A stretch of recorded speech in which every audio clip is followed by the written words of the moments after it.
We have to find a way to feed 9 billion people and still preserve the planet. People know food in this country to be cheap, and they have a problem with paying more for quality. If we stopped serving meat tomorrow and everyone stopped eating meat tomorrow, it would not solve the problem.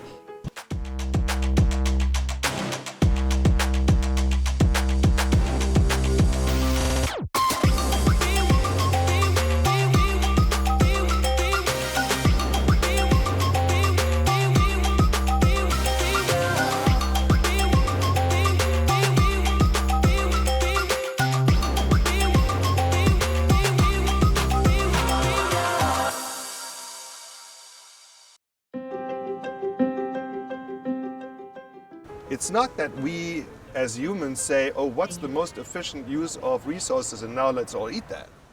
But we make our food buying decisions based on many different criteria. One of the leading one is, what do we like to eat? Beef consumption here in the US went from kind of a record high in the 70s. We were consuming on average, every man, woman, and child in the United States was consuming roughly 90 pounds of beef. It's diminished over time through the 70s into the 80s. Currently, average per capita consumption is roughly 65 pounds. The driver of cattle harvesting is for beef, and cattle ranching is for beef. So the trend seems not to be changing anytime soon in the next 5-10 years, as it hasn't in the last 40-50 years. Here in America, it is beef-centric.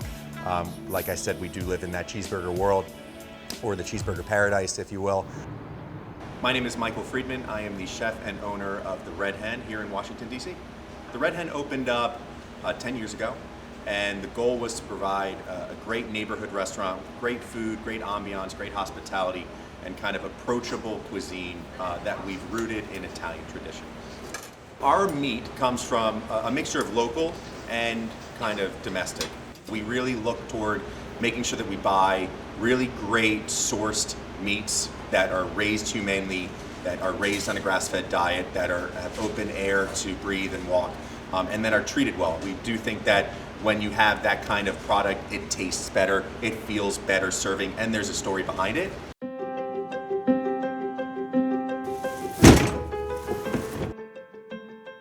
There's definitely been a shift in understanding procurement and much more engagement with where the food comes from and the wine comes from and everything like that. And also I think there has been an interesting shift in the way people eat. There's a double-edged sword to going to farmers markets, right? They're incredibly sustainable for the local market, but they are expensive. And not everybody can afford to go every Sunday to the farmer's market and buy chicken or beef or pork at $18, $22, $24 a pound. People know food in this country to be cheap, and they have a problem with paying more for quality. The consumer has, I liken him to the Tyrannosaurus Rex, right? That great big dinosaur. Got a great big mouth. They love to tell you everything that they want. But when it comes to paying for the product, they got this little bit hand that can't quite reach into their wallet to grab it. So, I think we need to be mindful that as we go down these paths of sustainability and trying to one-up one another in terms of, well, my cattle never left the ranch, they've grown here, I bring a mobile slaughter unit out, and that meat then stays in my possession, and I market it at a farmer's market.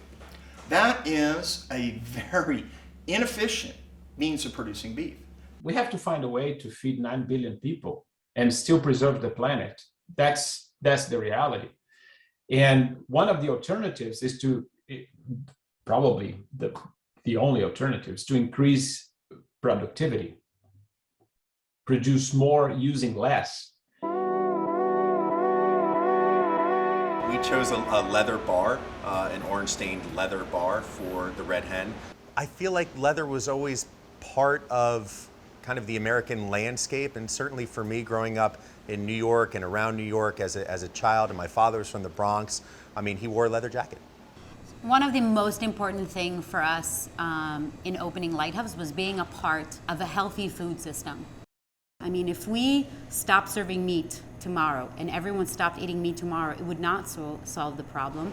And we'll have an industry that would lose a lot of employees. We will have all these sub-industries that would also collapse.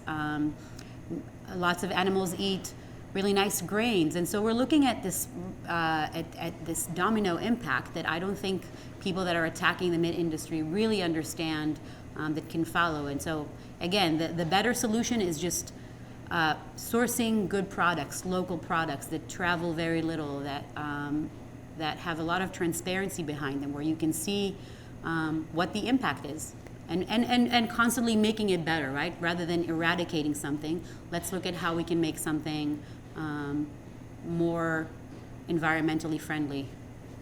I think that people need to think about how much beef we eat in America, and then think about the skin of every cattle.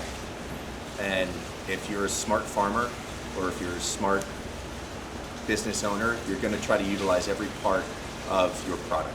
And that is a byproduct of eating meat.